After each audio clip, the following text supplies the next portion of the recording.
Dicen que el Mississippi conoce más secretos que un confesor, pero aquella noche de agosto de 1847, ni siquiera sus aguas pudieron disimular lo que sucedió en la plantación Bogard, en las afueras de Baton Rouge.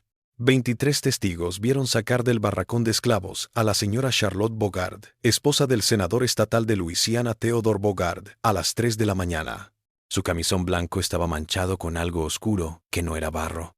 Sus ojos, huecos, como si le hubieran robado el alma. Los registros del sheriff local de esa noche desaparecieron 2 días después. El párroco se negó a hablar de ello hasta su muerte 40 años después.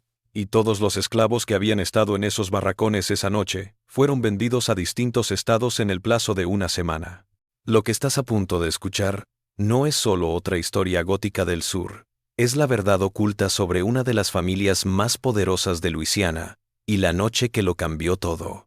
La mañana siguiente a la noche horrible, el sol salió sobre los campos de azúcar de Luisiana como si nada hubiera pasado, pero todo lo había hecho. Baton Rouge en 1847 era una ciudad en medio de dos mundos. La capital del estado se había movido allí recientemente desde Nueva Orleans, atrayendo políticos ambiciosos, ricos plantadores y las jerarquías sociales del viejo Luisiana antes de la guerra. El aire olía a magnolia y a caña de azúcar quemándose, y los vapores surcaban el Mississippi cargados de algodón, azúcar y esclavos para los mercados cercanos y lejanos. Theodore Bogard was at the top of the world. A sus 45 años era propietario de 3,000 acres de la mejor tierra de la parroquia de East Baton Rouge, cultivada por 137 personas esclavizadas. Su genio azucarero generaba más azúcar refinada que nadie en la zona, y su voz en el Senado estatal podía decidir cualquier cosa, desde proyectos de infraestructura hasta la aplicación de los cada vez más severos códigos de esclavos de Luisiana. Pero fue su esposa, Charlotte, quien realmente encantó a la sociedad de Baton Rouge. 20 años menor que él, había llegado de Charleston 5 años atrás como prometida de Theodore. Traía una educación poco común para las mujeres de la época. Hablaba francés, latín y varios dialectos de África Occidental que decía haber aprendido de su niñera cuando era niño. En las reuniones sociales impresionaba con sus conocimientos de historia, filosofía y medicina, temas que la mayoría de las personas consideraban impropios para una mujer de su clase. La casa de la plantación Bogard se alzaba 3 pisos por encima del camino fluvial, sus columnas blancas brillando como huesos al sol de Luisiana. La casa principal tenía 22 habitaciones, cada una más lujosa que la anterior, amueblada con piezas traídas de París, cuadros de los mejores artistas de Nueva Orleans. Pero era la forma en que se distribuía la plantación lo que importaría para nuestra historia. A diferencia de la mayoría de las plantaciones en que los barracones de esclavos se situaban lejos de la casa principal, Theodore había dispuesto su hacienda de otro modo. Los barracones formaban una herradura con 30 pequeñas cabañas, donde vivían los trabajadores de campo. Y en medio de esta herradura se levantaba otra construcción mayor, a la que los esclavos llamaban casa de guardia. Esta casa de guardia era una enfermería, una maternidad, y el lugar donde los esclavos domésticos de la plantación preparaban artículos especiales para la casa grande. Pero había rumores acerca de este edificio, rumores que nunca llegaban a oídos de la sociedad blanca.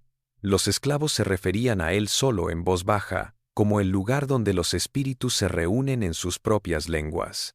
Entre los esclavos había una mujer llamada Marie Claire. Si bien los libros de contabilidad de los Bogard la registraban solo como Mary, criada, 30 años, había sido comprada en una plantación cerca de Nueva Orleans 3 años antes. Y a diferencia de muchos otros, sabía leer y escribir, conocimientos peligrosos para un esclavo. Marie Claire era la sirvienta de Charlotte.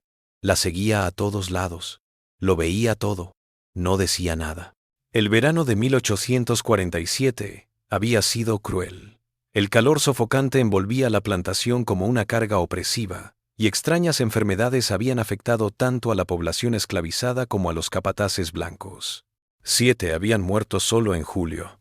Sus cuerpos ardían en fiebre antes de enfriarse como el invierno. El médico de la parroquia, Josiah Henley, lo había proclamado una extraña cepa de fiebre amarilla, aunque en secreto le confesó a sus colegas en Nueva Orleans que nunca había presenciado síntomas como esos. Este verano sofocante fue el que cambió a Charlotte Bogard. Comenzó a caminar por las noches, siempre en dirección a los barracones. Ignoraba las quejas de su esposo. Estaba repartiendo medicinas a los enfermos, cumpliendo con su deber cristiano. Theodore, ocupado con una crucial votación legislativa sobre la expansión ferroviaria, apenas notó los nuevos intereses filantrópicos de su esposa. El 15 de agosto de 1847 comenzó como cualquier otro día en la plantación Bogard, pero al anochecer se convertiría en un día susurrado con temor durante generaciones. La noche se inició con una cena. El senador Bogard había convocado a algunos políticos y grandes plantadores para discutir la próxima sesión legislativa. Entre los asistentes se encontraban el juez William Treadwell, el hacendado Charles Dufresne y el padre Bernard Clare de la Catedral de San José. Los hombres se retiraron al estudio de Theodore después de la cena, y Charlotte se excusó diciendo que tenía dolor de cabeza. Marie Claire declaró más tarde en la única declaración sobreviviente antes de su desaparición que Charlotte se había retirado a su habitación, pero parecía perturbada, caminando de un lado a otro y murmurando en un idioma que Marie Claire no pudo identificar. Sobre las 11, Charlotte despidió a Marie Claire. Nunca lo había hecho antes. Lo que siguió es confuso, en parte porque hay varias fuentes contradictorias en cuanto a los detalles. El capataz, Jonas Hartley, dijo que vio a Charlotte dirigiéndose a los barracones a las 11 en su camisón blanco y cargando lo que parecía ser una cartera de cuero. Dijo que la llamó, preocupado por su seguridad, pero ella no respondió, moviéndose con lo que describió como un propósito antinatural, como si estuviera siendo arrastrada por hilos invisibles. En el barracón de esclavos, la noche estaba lejos de estar en calma. Samuel, un jornalero que vivía en una de las chozas más cercanas a la casa de guardia, declaró más tarde a los investigadores, antes de ser vendido apresuradamente a una plantación en Texas, que escuchó cantos saliendo del edificio. No los cantos comunes de los esclavos, himnos o canciones de trabajo, algo más antiguo, algo que parecía resonar en el aire mismo. Celia, la partera de la plantación, estaba en la casa de guardia esa noche, cuidando a una joven llamada Deline, que había caído enferma con la extraña fiebre. Según el recuerdo de Celia, jurando años más tarde a un periodista del norte bajo anonimato, Charlotte llegó a medianoche en punto, su cartera de cuero ahora repleta de algo invisible. Se veía como la señora Charlotte, pero no se movía como ella, recordó Celia. Sus pies apenas tocaban el suelo, y sus ojos, Señor, ayúdame. Sus ojos estaban en blanco, solo mostraban el blanco, pero se movía como si lo viera todo. Charlotte supuestamente se dirigió a los esclavos reunidos en perfecto Yoruba, una lengua africana occidental que nunca antes la habían oído hablar. Abrió su monedero y sacó cosas que Celia se negó a describir, diciendo que eran cosas que no deberían existir en un mundo cristiano. El ritual, pues eso fue lo que los testigos juraron que era a pesar de los esfuerzos de los investigadores por encontrar otra explicación, duró 3 horas. La casa de guardia se calentó, y el sudor se deslizó por las paredes como si el edificio mismo estuviera sudando. El canto se intensificó, creando un juego de llamada y respuesta que parecía surgir de la tierra bajo sus pies. A las 3 de la mañana, todo se detuvo. El silencio era tan absoluto que Samuel dijo que podía oírse el latido del corazón a 30 pies de distancia. Entonces llegó el grito, no de Charlotte, sino de algo dentro de las paredes. La puerta de la casa de guardia se abrió de golpe, y Charlotte tropezó al salir. Su camisón ya no era blanco, sino que estaba manchado con diseños que parecían deliberados, como si estuvieran escritos en un guión desconocido. Se desplomó en el suelo, su cuerpo sacudiéndose. Entonces el juez Treadwell, que había sido despertado por el alboroto, apareció con Theodore y algunos otros comensales. Lo que presenciaron desafió todo lo que pensaban que conocían sobre el mundo que pensaban que controlaban. Las secuelas inmediatas de aquella noche fueron un ejemplo magistral de la habilidad de la sociedad sureña para sepultar realidades incómodas bajo mortajas de decoro y amnesia conveniente. Charlotte fue llevada de vuelta a la casa principal, donde el Dr. Henley, llámalo. Sus registros médicos, encontrados décadas más tarde en el ático de su nieto, revelan un retrato perturbador. La temperatura de Charlotte subía y bajaba. Un minuto estaba hirviendo y al siguiente estaba helada. Marcas extrañas habían aparecido en su piel, no heridas, sino patrones que parecían surgir desde dentro, símbolos que dolían a la vista. Lo más alarmante fue que habló sin parar durante 3 días, pero no en inglés, ni en francés, ni en ninguna lengua que el médico pudiera identificar. Theodore Bogard moved swiftly to quell the scandal. Todos los esclavos que habían estado en la casa de guardia esa noche fueron vendidos en una semana, dispersados en plantaciones de Texas, Mississippi, Alabama y Georgia. La propia casa de guardia fue incendiada hasta los cimientos, atribuido oficialmente a un accidente de incendio en la cocina. El capataz, Jonas Hartley, fue despedido con una indemnización y una advertencia de no revelar lo que había presenciado. Pero los secretos se filtran como agua a través de la tierra. Entre la gente esclavizada de Baton Rouge comenzaron a correr rumores. Se referían a Charlotte no como una víctima, sino como alguien que había ido a buscar algo en aquellos barracones. Otros decían que hacía meses que iba en secreto a estudiar con una anciana llamada Mamá Shara, que había sido traída de Haití hacía años y conocía cosas de antes del cristianismo. Mamá Shara había fallecido apenas 2 semanas antes de esa noche, no por la fiebre que había acabado con tantas vidas. Simplemente se había despertado una mañana y le había dicho que su hora había llegado. Se había tumbado en su cabaña y había muerto al atardecer. Charlotte había estado con él cuando murió, la única persona blanca que Mamá Shara había dejado acercarse a su lecho de muerte. El padre Clare, llamado para administrar la extrema unción a Charlotte, que se recuperó, y por lo tanto no fue necesaria, dejó solo un relato escrito de esa noche en una carta al arzobispo de Nueva Orleans.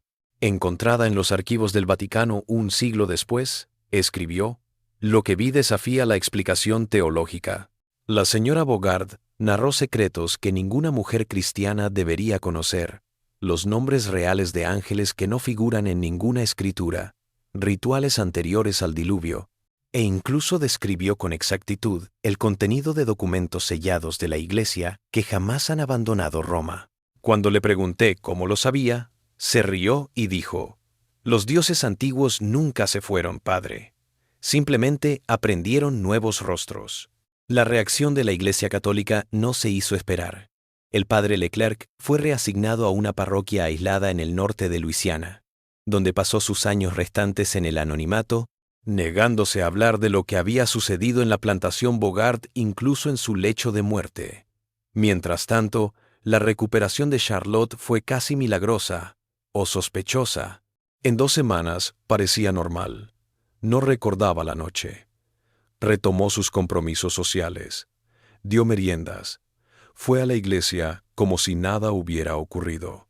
Pero quienes la conocían bien notaron pequeños cambios. Ya no caminaba por los jardines al anochecer, no se acercaba al lugar donde había estado la casa de guardia y a veces, cuando pensaba que nadie la observaba, dibujaba formas extrañas en el aire con los dedos, sus labios moviéndose en una oración silenciosa. Theodore, mientras tanto, regresó a la política con nueva energía. Se convirtió en una de las voces más vocales en defensa de códigos de esclavos más rigurosos, en particular, aquellos que prohibían cualquier tipo de reunión de personas esclavizadas con propósitos religiosos o culturales fuera de la supervisión blanca. Sus compañeros pensaron que era la paranoia habitual de los plantadores, pero los que estuvieron en la plantación esa noche sabían más. 3 meses después, en noviembre de 1847, un extraño llegó a Baton Rouge. Se hizo pasar por el profesor Augustus Brenner de Harvard, que estaba estudiando prácticas agrícolas del sur, pero sus ojos estaban en otro lugar. Brenner era un tipo extraño, alto y delgado, con ojos que parecían registrar todo lo que observaban. Se alojó en el Hotel St. Charles y empezó a preguntar por la plantación Bogard. Sus preguntas eran medidas, veladas, pero indagaban en detalles precisos. La disposición de los antiguos barracones de esclavos, la historia de los esclavos vendidos, especialmente cualquier cosa sobre la vida de Charlotte Bogard antes de su matrimonio. Lo que descubrió Brenner habría arruinado la reputación de los Bogard si saliera a la luz. El apellido de soltera de Charlotte había sido Drayton, una de las familias más antiguas de Charleston, pero los Drayton tenían un secreto que se remontaba a generaciones. En 1693, una de sus antepasadas, Elizabeth Drayton, había sido acusada de brujería, pero había evitado el juicio, cuando varios testigos se retractaron misteriosamente de sus testimonios. La familia había conservado su estatus, pero los murmullos los persiguieron a través de los siglos. Pero lo que es más importante, Brenner descubrió que Charlotte había vivido 2 años en París antes de casarse. Supuestamente fue a estudiar. Pero el internado de señoritas al que decía haber ido no tenía constancia de haber estado matriculada. En su lugar, Brenner la siguió hasta una pensión en el barrio latino, donde se había juntado con un grupo de eruditos que leían textos antiguos y practicaban lo que llamaban filosofía natural, un eufemismo para aquello que rayaba en lo oculto. Entre los compañeros de Charlotte, en París, se encontraba un erudito haitiano llamado Jean-Baptiste Dessalines, sin parentesco con el revolucionario, que había huido tras la revolución haitiana. Dessalines poseía una gran colección de artefactos precolombinos y textos sobre prácticas religiosas antiguas. Desapareció en 1844, justo antes de que Charlotte regresara a América, y toda su colección desapareció con él. La investigación de Brenner lo llevó a entrevistar a James Colulton, un antiguo capataz de la plantación Drayton, que había estado allí la noche del incidente. Colulton, borracho en una taberna de Port Allen, reveló algo que otros testigos no habían visto o tenido miedo de reconocer. Había algo en esa casa de guardia, tartamudeó Colulton, sus manos temblando mientras levantaba su vaso. Algo más que personas. La señora Charlotte lo trajo en esa cartera y cuando la abrió, Dios mío, vi cosas moviéndose que no deberían haberse movido, como si trozos de la noche hubieran cobrado vida. Colulton apareció muerto 2 días después, aparentemente por intoxicación etílica, aunque la expresión congelada en su rostro sugería que había muerto de terror. El mayor hallazgo de Brenner llegó de una fuente inesperada. Marie Claire, la antigua sirvienta de Charlotte, que había sido vendida a una plantación en Georgia, nunca había salido de Luisiana. Había sido ocultada por una red de gente de color libre de Nueva Orleans. Y cuando Brenner la encontró, estaba dispuesta a hablar por un precio. Según Marie Claire, Charlotte llevaba meses planeando la noche. Había estado reuniendo cosas, tierra de puntos precisos alrededor de la plantación, agua del Mississippi en momentos específicos, y lo más perturbador de todo, pertenencias de cada una de las personas esclavizadas que estarían en la casa de guardia. Ella conocía sus nombres reales, dijo Marie Claire. No los nombres en los libros de contabilidad, sino los nombres que les dieron sus madres, los nombres que nunca dijeron en voz alta. Ella conocía cosas de ellos que nunca le había revelado a nadie. Dijo que necesitaba cerrar el círculo que se abrió. Cuando Brenner preguntó qué círculo, el rostro de Marie Claire se contorsionó. El círculo entre el viejo mundo y el nuevo, entre los vivos y las otras cosas. La tierra está enferma porque se rompieron las relaciones y solo restableciéndolas se detendrá la fiebre, afirmó. De hecho, la extraña fiebre que había azotado la región había desaparecido por completo tras aquella noche de agosto. No se había informado de ningún caso nuevo, y los que habían estado enfermos se recuperaron rápidamente. Era como si lo que había provocado la enfermedad se hubiera saciado o expulsado. A medida que noviembre se adentraba en diciembre, la calma en la plantación Bogart se desvaneció, aunque el mundo exterior permanecía ajeno. Theodore empezó a tener sueños donde gritaba mientras dormía, pero no eran sueños normales.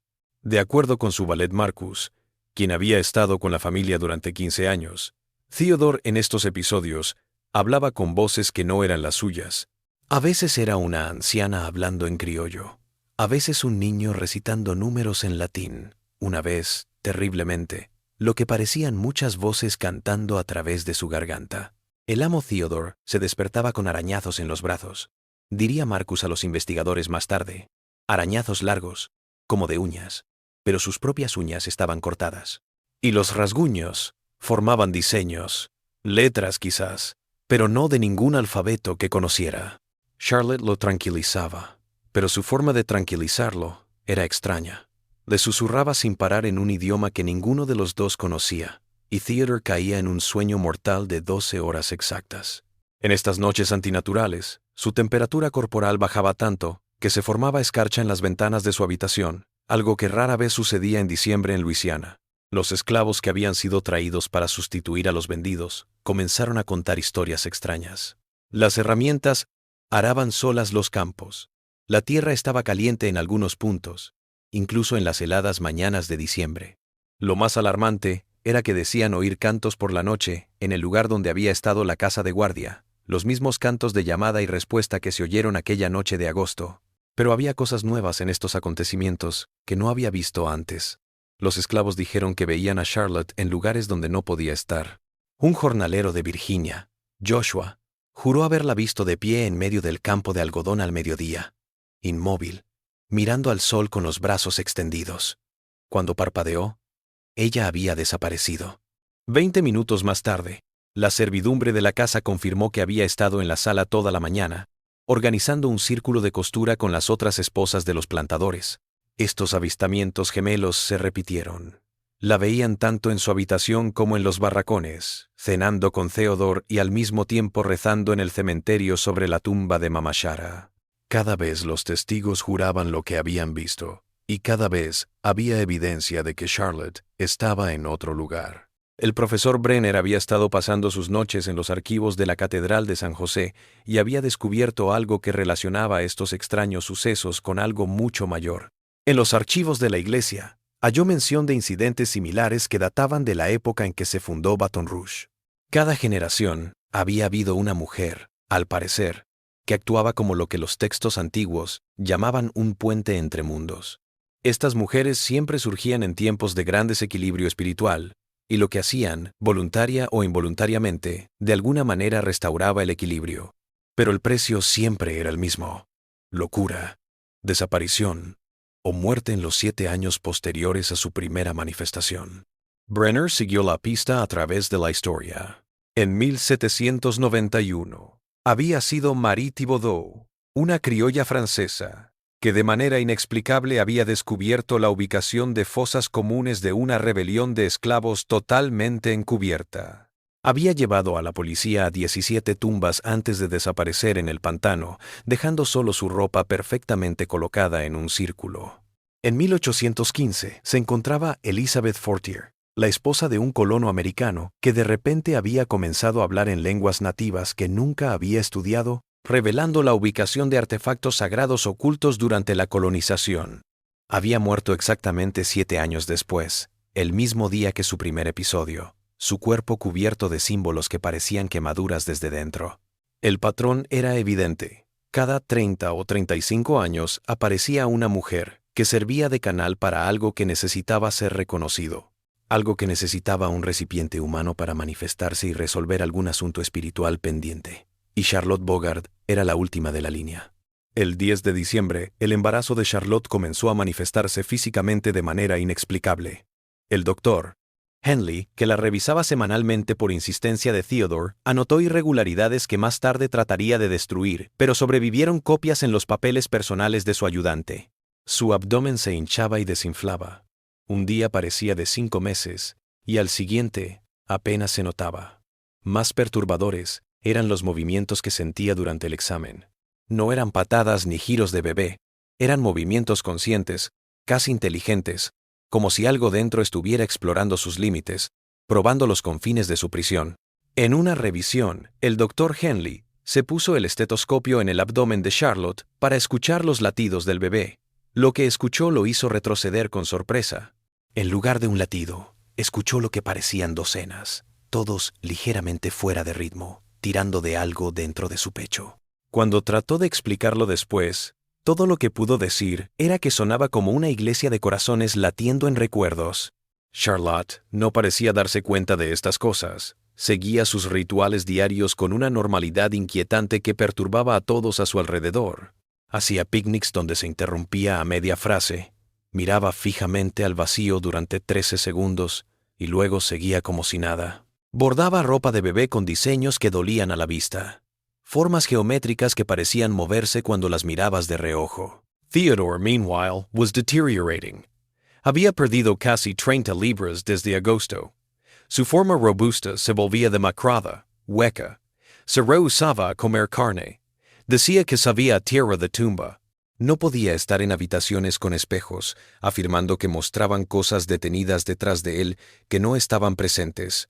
Lo más alarmante era que había empezado a escribir cartas a gente que no estaba allí, o más bien, que había estado allí hace años, décadas. Estas cartas, encontradas ocultas en su escritorio, eran respuestas a diálogos en curso. Le escribía a su abuelo, fallecido en 1820, renegociando el trato. Se carteaba con un socio que se había ahogado en 1843, regateando el precio del salvoconducto. Lo más alarmante es que le escribía cartas todos los días a alguien que llamaba el guardián, pidiendo más tiempo para preparar el recipiente. El 15 de diciembre llegó una extraña a la plantación. Se hizo llamar Madame Celeste Arsenault y dijo ser una prima lejana de Charlotte de Nueva Orleans. Era una mujer mayor, tal vez de 70 años, pero sus ojos parecían mucho más antiguos. Iba vestida de negro de pies a cabeza, con un velo que le cubría gran parte del rostro. Y decía en voz baja, que se escuchaba a la legua. El ama de casa sospechó de inmediato. No había ningún Arsenault en la familia de Charlotte, y Charlotte no reconoció a la mujer cuando se la presentaron. Pero Theodore se negó a dejarla ir.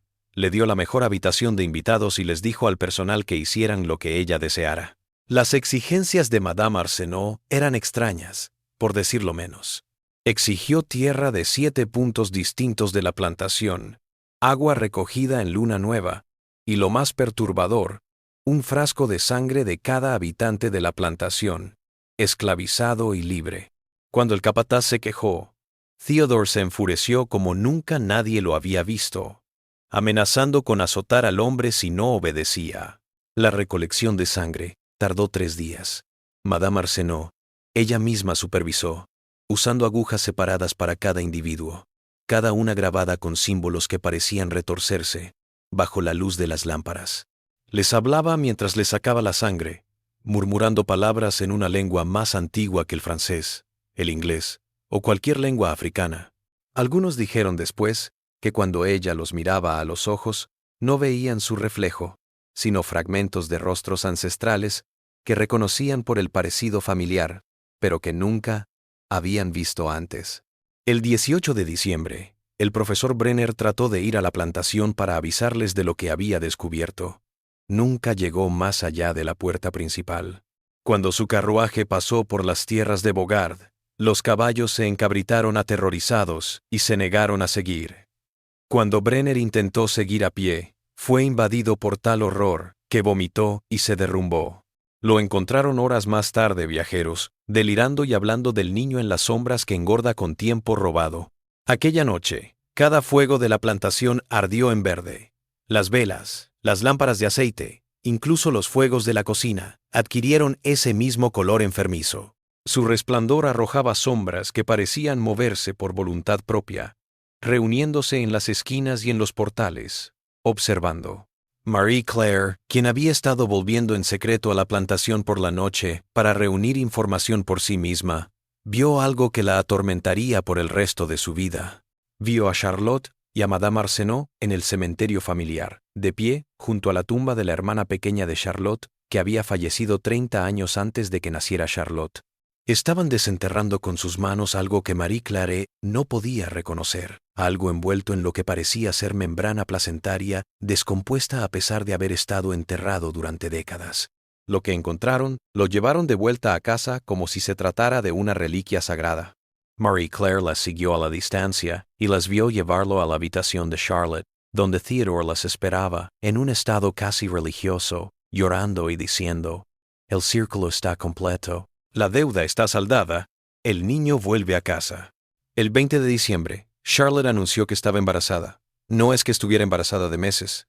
Acababa de quedar embarazada. El doctor Henley, convocado para examinarla, lo encontró médicamente imposible en vista de la evidencia física de embarazo avanzado que había estado registrando durante semanas. Pero Charlotte juró con absoluta convicción que la concepción había tenido lugar esa misma mañana al amanecer.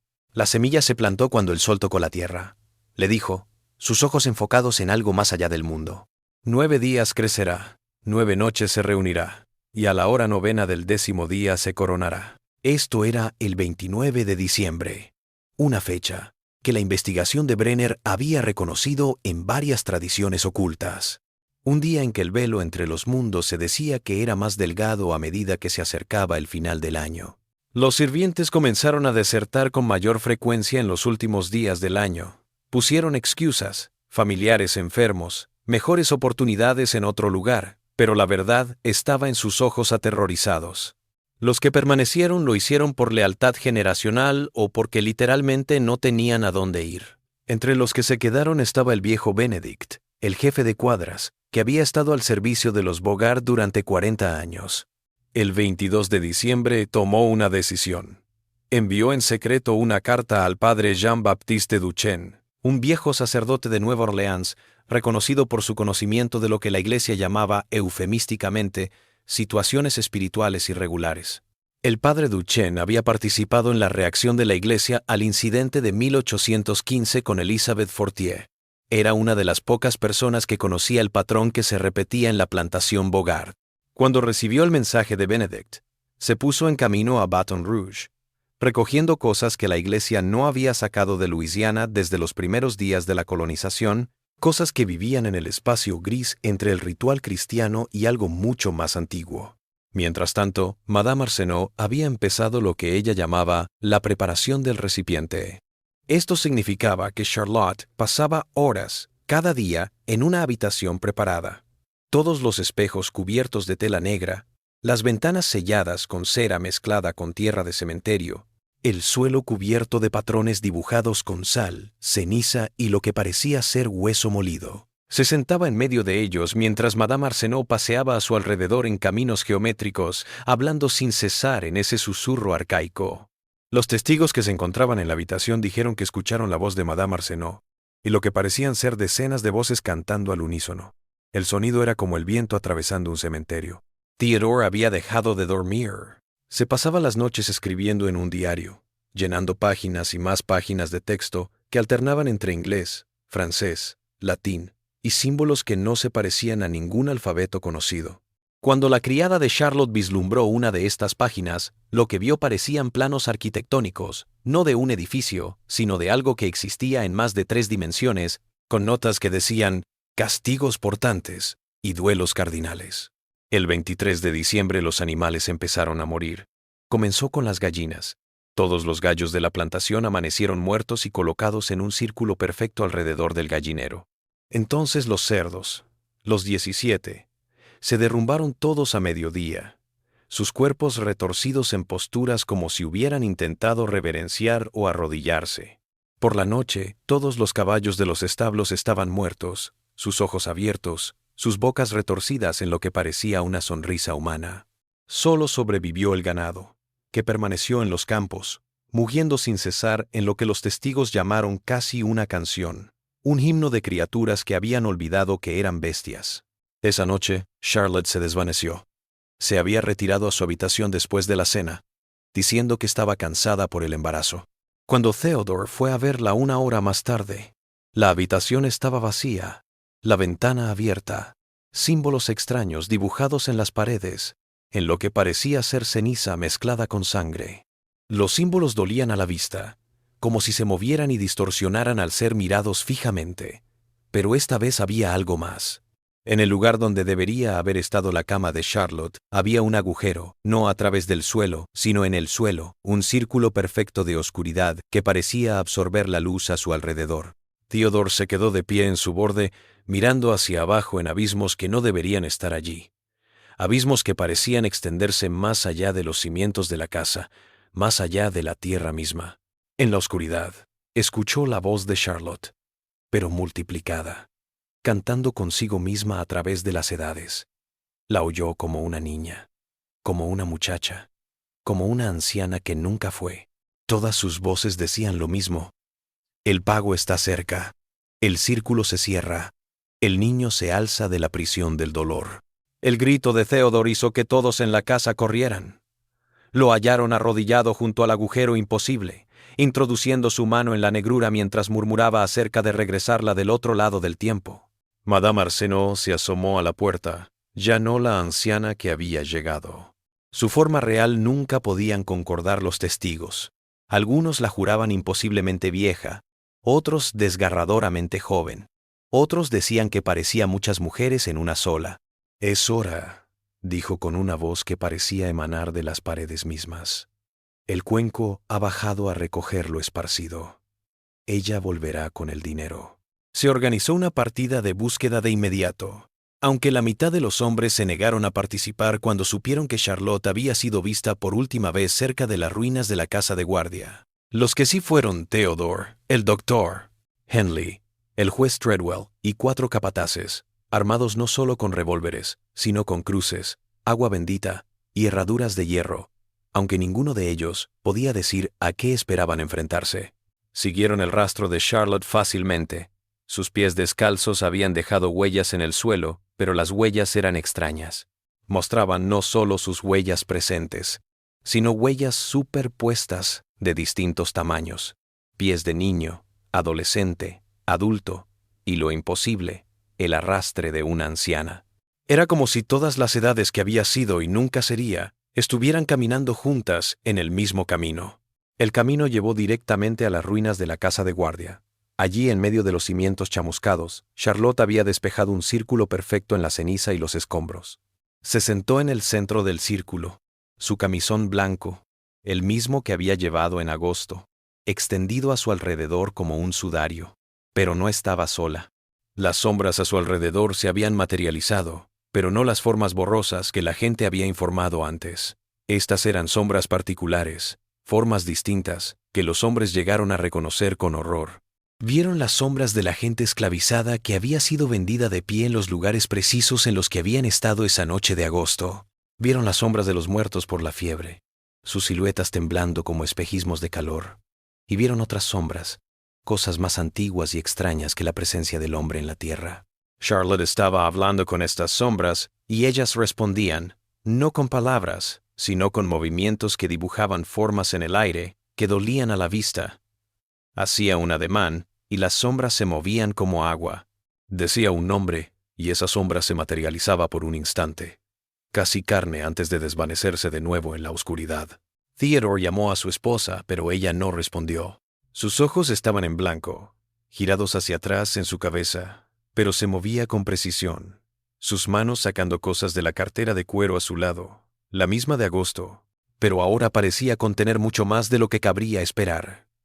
De ella sacó los viales de sangre que Madame Arsenault había recolectado, derramando cada uno en puntos específicos dentro del círculo. Cada vez que vaciaba un frasco, la sombra de la persona cuya sangre contenía se hacía más fuerte, más real. Recogió muestras de tierra y las esparció en formas que coincidían con mapas de constelaciones que los astrónomos no identificarían hasta medio siglo después. Luego sacó algo que hizo retroceder a los hombres más valientes, un bulto envuelto en tela de mortaja que se movía.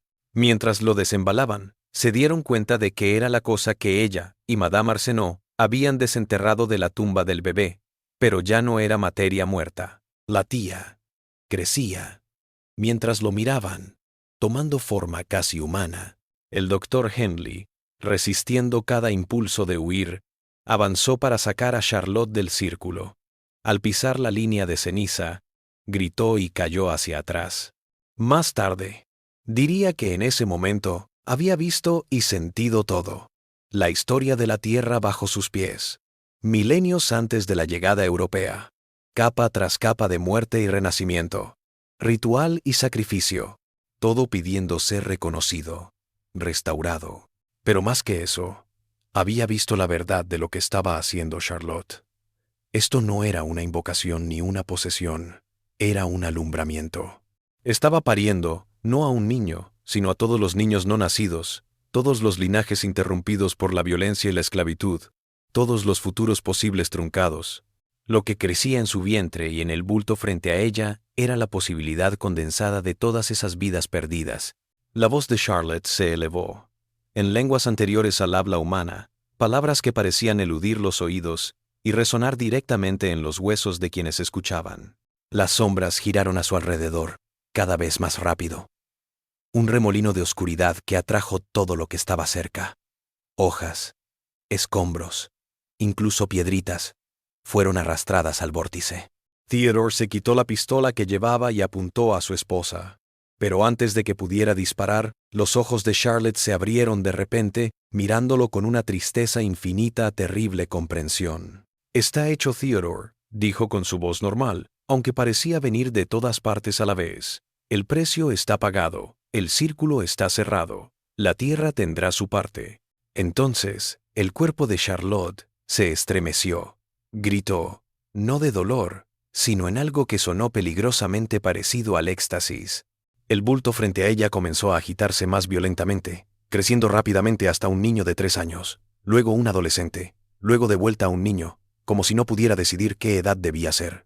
De su abdomen abultado emanó un sonido imposible, el llanto de un bebé, a pesar de que solo tenía unos días de embarazo en esta ocasión. Pero el llanto se repitió, afinado como si decenas de niños estuvieran gritando a la vez. Las sombras se espesaron de golpe, dirigiéndose como limaduras de hierro a un imán hacia Charlotte y el bulto. Parecieron absorberla en cada poro, mientras se derramaban a la vez hacia la cosa que había revelado. El aire mismo gritó mientras la realidad se estiraba para dar cabida a lo imposible. El juez Treadwell, paralizado por el horror, sacó de pronto un frasco de agua bendita que el padre Clare le había entregado meses atrás. Lo lanzó hacia el círculo, y donde aterrizó, la tierra misma retrocedió. El vapor se elevó de la tierra, y en ese vapor, todos vieron visiones. Partes del ritual que comenzó hace generaciones. Partes de un trabajo tan grande que ninguna mente podía comprenderlo. Observaron chamanes nativos iniciar algo en esta tierra hace siglos, una defensa o una prisión para algo más antiguo. Vieron a los europeos irrumpir en ese quehacer, truncándolo. Observaron africanos esclavizados, identificando el peligro y tratándolo con sus propias costumbres.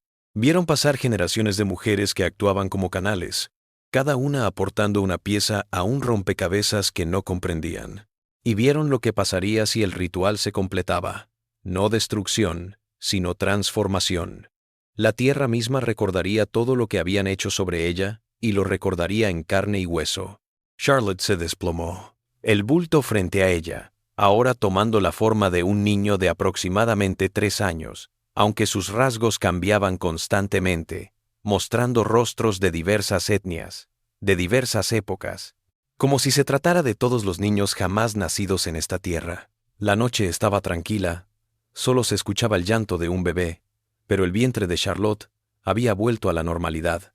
No había señales de embarazo. La cosa infantil que había emergido del bulto se puso en pie sobre piernas vacilantes, sus ojos antiguos, terribles y sabios, escudriñando a los hombres congelados al borde del círculo.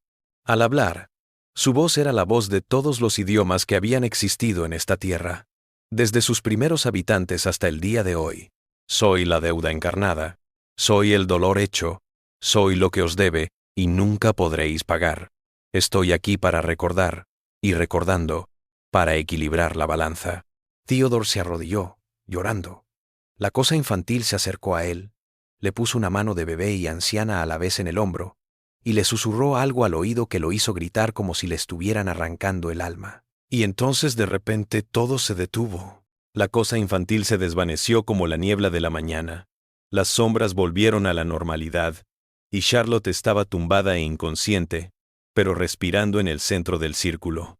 La única señal de lo que había ocurrido era que cada hombre había envejecido.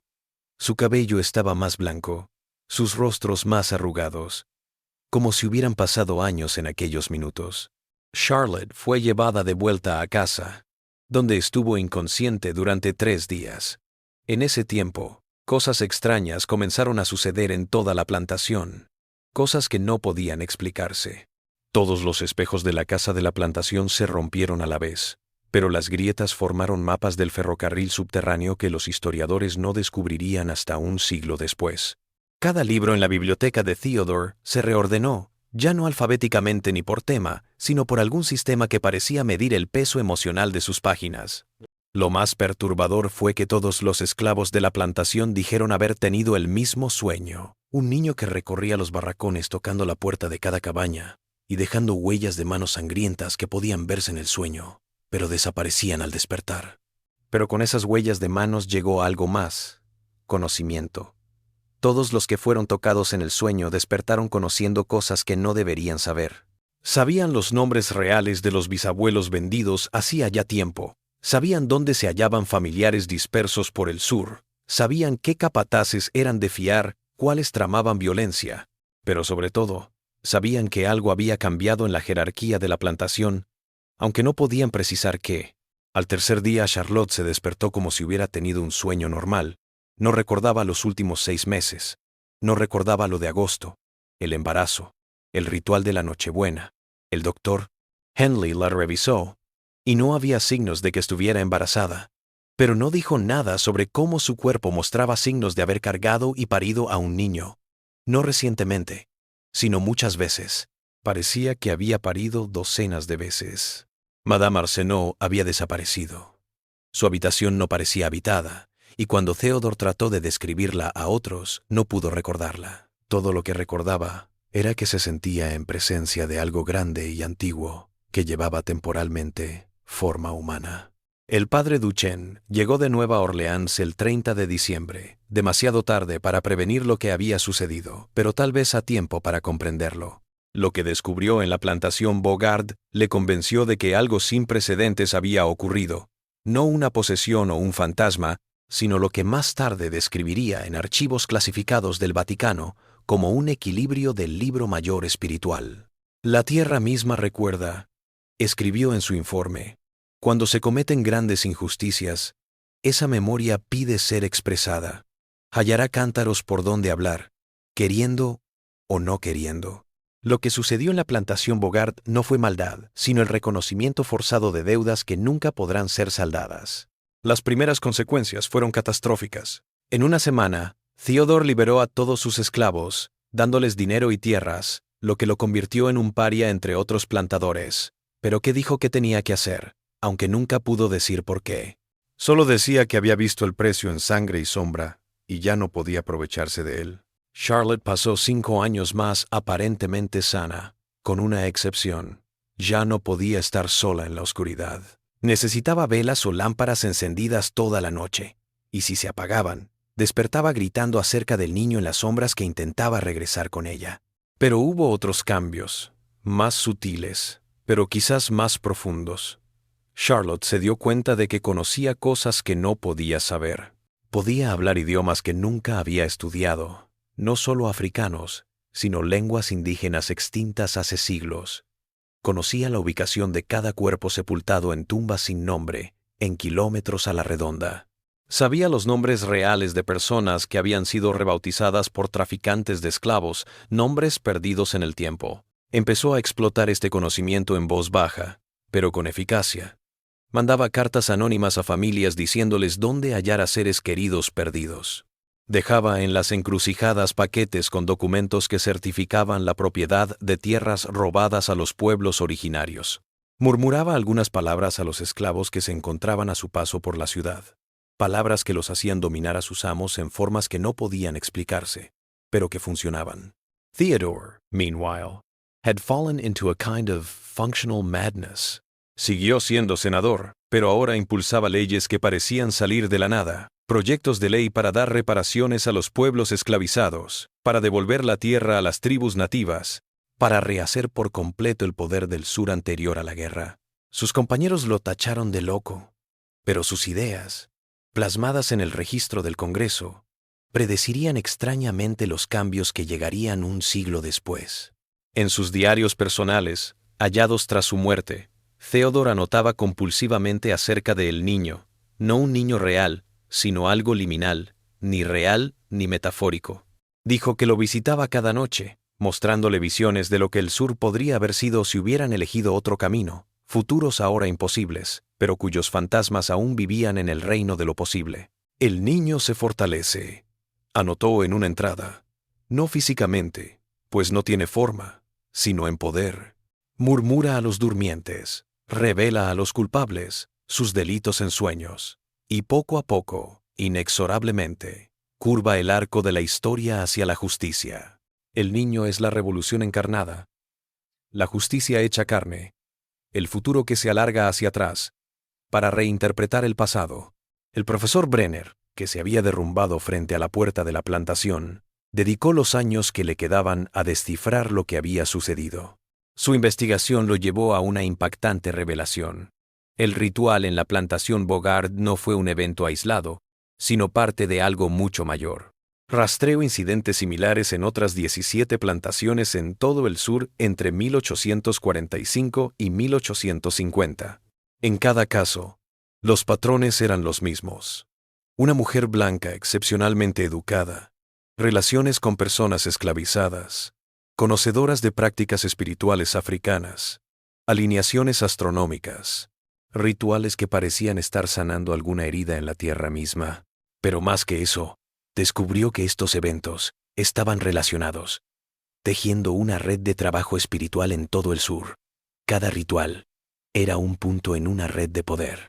Y cuando el último nodo se encendió en la arboleda de Bogard en Nochebuena de 1847, algo se había movido en el espíritu de América. La tierra recuerda, anotó Brenner en su último artículo, rechazado por todas las revistas académicas, y que solo sobrevivió entre sus papeles. La tierra no olvida la sangre que se ha derramado sobre ella, las vidas perdidas, los futuros robados. Y a veces, cuando la carga de la memoria es demasiado pesada, la tierra habla. Lo que vimos en la plantación Bogard no era sobrenatural, sino natural en el sentido más profundo. El resultado inevitable de tratar de edificar una civilización sobre el sufrimiento humano. La plantación Bogard nunca se recuperó financieramente. A los 6 meses del accidente, las cosechas de azúcar fallaron. La caña crecía normalmente hasta la cosecha, y de repente se pudría de la noche a la mañana. Se ponía negra y hedía, hasta el punto de que los trabajadores vomitaban. Theodore trató de recuperar su fortuna vendiendo la tierra, pero nadie la compraría tras pasar una noche en la casa. Quienes lo intentaron contaron lo mismo, sueños tan reales que parecían más reales que la vida despierta, sueños donde revivían la historia de cada persona que había perecido en esa tierra. Se despertaban sabiendo cosas sobre el comercio de esclavos, sobre la destrucción de las comunidades indígenas, sobre el verdadero costo del azúcar y el algodón, que ninguna cantidad de olvido podía borrar. En 1852, Charlotte tuvo un hijo, embarazo normal, parto normal, niño normal. Pero quienes conocían a la familia notaron algo extraño en el niño. Tenía ojos demasiado maduros para su edad y a veces hablaba con gente que no estaba presente. Largas conversaciones con los niños de la sombra, como él los llamaba. Pero a medida que crecía, era evidente que algo de aquella noche de diciembre se había quedado conmigo. Podía leer la historia de las cosas con solo tocarlas, adivinando al instante quién las había creado, quién las había poseído, qué alegrías y tragedias habían presenciado. Podía hablar cualquier idioma tras oírlo una vez. Lo más sorprendente era que parecía adivinar el futuro, no en términos precisos, pero sí en términos generales, como si pudiera prever el curso de la historia. Este niño, bautizado por sus padres como Gabriel, llegaría a ser una de las figuras más eficaces, aunque menos conocidas, del abolicionismo. Siempre operando en las sombras, suministraría información vital al ferrocarril subterráneo, revelaría ubicaciones de mercados de esclavos clandestinos y surgiría donde más se necesitaba. Quienes lo habían tratado afirmaban que actuaba como si manos invisibles lo impulsaran, como si la voluntad combinada de todos los esclavos muertos estuviera actuando a través de él. Charlotte falleció el 15 de agosto de 1859, exactamente 12 años después del primer incidente. Murió tranquilamente mientras dormía, pero quienes prepararon su cuerpo para el funeral descubrieron algo que nunca se denunció a la policía. Su piel llevaba marcas como si hubieran brotado desde dentro, no cicatrices ni tatuajes, sino diseños en la propia pigmentación, como si su cuerpo fuera un pergamino vivo. Estos diseños, al mirarlos de cerca, eran palabras en decenas de idiomas que contaban la historia de personas cuyos nombres habían sido borrados de la historia. La monja que lavó el cuerpo de Charlotte pasó 3 días copiando estos diseños antes de que se desvanecieran con el último aliento de Charlotte. Ese manuscrito, oculto en los archivos de un convento de Nueva Orleans, es el único testimonio de miles de vidas que de otro modo habrían caído en el olvido. Theodore lived until 1862, spending his final years in what his doctors called dementia, but what could have been something else. Dijo que vivía en todas las épocas a la vez, que sentía el pasado, el presente y el futuro como un solo instante. Sus últimas palabras cuerdas, dirigidas a su hijo Gabriel, fueron: el niño en las sombras tenía razón. Toda deuda se paga, aunque no siempre por quien la contrajo. La tierra no olvida. Recuerda tú también. La plantación Bogard fue abandonada tras la muerte de Theodore. La casa principal se quemó en 1863 en circunstancias desconocidas. Los testigos dijeron que el fuego ardía frío, sin calor, a pesar de consumir todo a su paso. Donde había estado la casa, nada volvería a crecer en 100 años, salvo una única especie de flor que los botánicos no lograron clasificar. Unas flores rojas, como sangre, que florecían únicamente el 15 de agosto y el 24 de diciembre de cada año. El lugar donde había estado la casa de guardia se conoció como el suelo del recuerdo. Los antiguos esclavos a veces viajaban cientos de millas solo para estar de pie en ese lugar y decir que les ayudaba a recordar a familiares perdidos, nombres y rostros que la esclavitud había tratado de borrar. Hasta bien entrado el siglo XX la gente decía oír cánticos en ese lugar algunas noches, no fantasmales o etéreos, sino fuertes y desafiantes, voces que se negaban a ser olvidadas. Las últimas notas del profesor Brenner, encontradas tras su muerte en 1871, revelaban una última nota. Había descubierto que los rituales en Bogard y otras plantaciones no eran finales, sino inicios. Los hijos que habían parido en aquellos ritos, no seres reales, sino algo entre metáfora y realidad, aún vivían, aún crecían, aún laboraban, para equilibrar escalas que nunca podrían equilibrarse. Recorren la historia como hilos a través de la tela, escribió, invisibles pero indispensables, sosteniendo una trama que siempre está a punto de romperse. Están en los sueños de los culpables y en la memoria de los inocentes. Están en cada batalla por la justicia, en cada momento de rendición de cuentas, cada vez que alguien dice basta a la opresión. El ritual en Bogard no invocó algo nuevo en el mundo, cristalizó algo que siempre había estado presente, latente, esperando el momento oportuno para manifestarse. La verdad de lo que ocurrió en la plantación Bogard está enterrada bajo capas de vergüenza, miedo y olvido intencionado.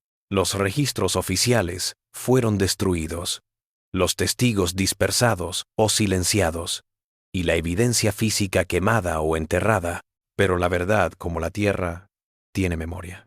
En 1923, al estar mapeando la propiedad de Bogard para construir, los trabajadores descubrieron algo que detuvo el proyecto para siempre. En el lugar donde había estado la casa principal, enterrada a una profundidad que indicaba que había estado allí desde la construcción original, desenterraron una caja de metal. En su interior se encontraba un manuscrito de Charlotte fechado el 14 de agosto de 1847, el día anterior al primer incidente. La carta era su confesión, previendo lo que estaba por venir. En ella explicó que todo había sido orquestado, no solo por ella, sino por una cadena de mujeres a lo largo del sur que habían comprendido que la herida espiritual de la esclavitud terminaría por destruirlo todo si no se hacía algo al respecto. Años de estudio, de entrenamiento, acumulando el conocimiento y el poder para realizar algo que obligaría al mundo a reconocer lo que habían hecho. No lo hacemos por odio, escribió Charlotte, sino por necesidad. La tierra grita con la sangre de los inocentes. El futuro no se puede edificar sobre el horror no reconocido. Lo que liberemos esta noche no será bonito ni cómodo, pero será real. Y solo a través de la verdad, por cruel que sea, puede iniciarse la curación, siguió explicando la red.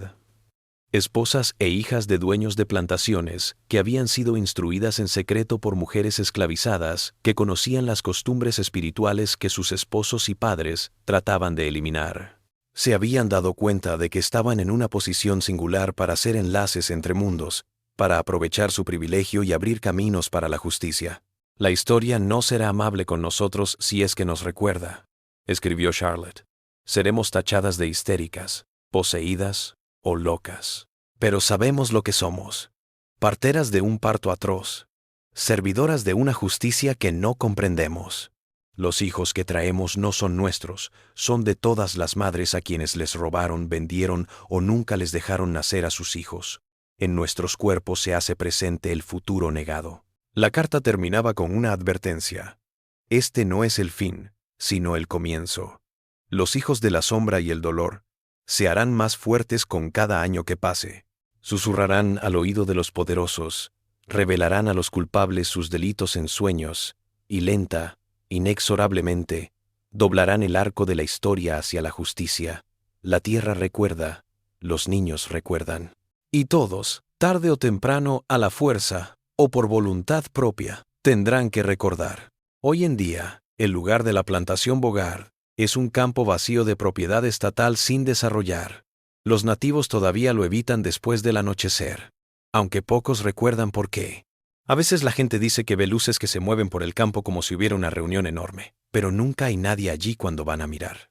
Algunas noches, cuando el aire está denso y el Mississippi fluye lento, se dice que se pueden oír cantos laborales e himnos, cantos africanos y oraciones indígenas, todos mezclándose en algo como la voz de la tierra. Los herederos de los esclavos de la plantación Bogard tienen sus propias historias, pasadas de generación en generación. Cuentan que en sueños, sus antepasados se les aparecen. No como fantasmas, sino como recuerdos personificados que les traen mensajes de advertencia.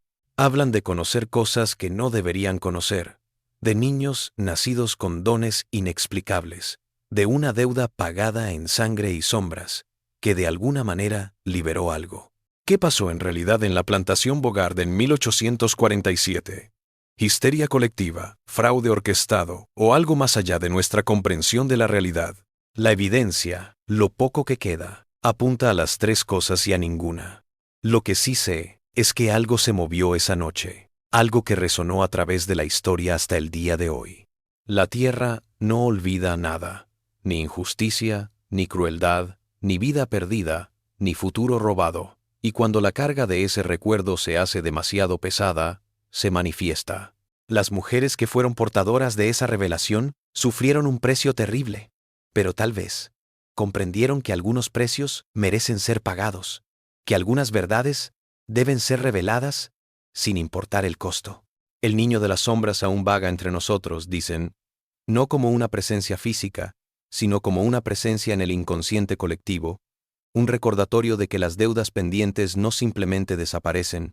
Está en cada batalla por la justicia, en cada momento de ajuste de cuentas, en cada persona que se alza y dice basta a la opresión. El ritual en Bogard no invocó algo nuevo en el mundo, le dio forma a algo que siempre estuvo presente, latente, esperando el momento oportuno para manifestarse. La verdad de lo que ocurrió en la plantación Bogard está enterrada bajo capas de vergüenza, miedo y olvido intencionado. Los registros oficiales fueron destruidos, los testigos dispersados o silenciados, y la evidencia física quemada o enterrada. Pero la verdad, como las semillas en la tierra oscura, tiene una manera de salir a la luz, y en esa luz no solo vemos el horror de lo que fue, sino la promesa de lo que puede ser. Un mundo en el que la memoria de la tierra sea respetada, los hijos de la sombra sean reconocidos y el círculo pueda completarse.